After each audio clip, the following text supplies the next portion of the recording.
শ্বশুর আব্বা অনেক দিন তৈলো আমি কুজারগাঁও বড় বাড়ি যাই না, বাপের বাড়ির খাওয়ানটা একটু খাই না। ঠিক আছে, যে কারণে চিন্তা করছি এখন একটা সুবর্ণ সুযোগ আমার মনে হইতেছে যে বিহারিপুর কুজারগাঁও যাইয়া একটু ঘোরাগাড়ি হয়ে যাই, বাপের বাড়ির খাওয়ানটাও আমি একটু ঠিক মতো ফেটটা বইরা খাই যাই। এই আমার ফুরিরে বিয়া দেওয়ার ফর্তি কে তুমি আমার বাড়ির গড় জামাই হিসাবে তাহো।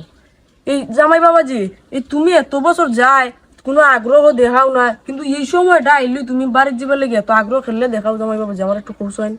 শ্বশুর আব্বা আমার কিন্তু এই মুহূর্তে ওই এক জায়গায় থাকতে থাকতে আর বালা লাগতেছে না, আর বিশেষ কইরা এই আপনার বাড়ির যে খাউন গুলো আছে এইগুলাও আমার আর খাইতে কেনে জানি না পছন্দ হইতাছে না। এই এমনি তো জামাই তোমারে এই হারা বছর এই দরুদ কি হাওয়াইলো তুমি যাইতে চাও না, এই বৈশাখ মাসটা আইলো এই তোমার কুজারগাঁও বড় বাড়ি লেগে তো টান লাগে খেললে। আসলে কি জামাই এই তুমি বৈশাখ মাইয়া এই খাম ধরে বাঁকতে চাও, বিষয়টা আমার একটু ভাঙ্গিয়া খুশ হয়।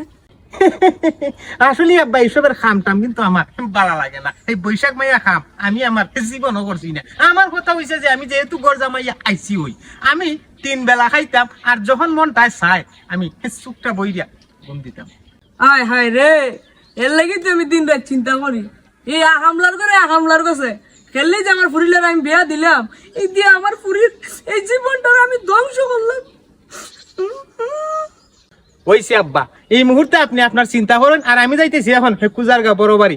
বৈশাখ মাসটা শেষ হইলে এই জ্যেষ্ঠী মাসের আম হাটল আইয়া খাইমু আমি তোমার বাড়ি যাই। হায় হায় রে, এর লাগি তুই হই এই মাছ জুই ধরো দরবার করি মাগুর, আর লাং জুই ধরো দরবার সবাই ঠাকুর।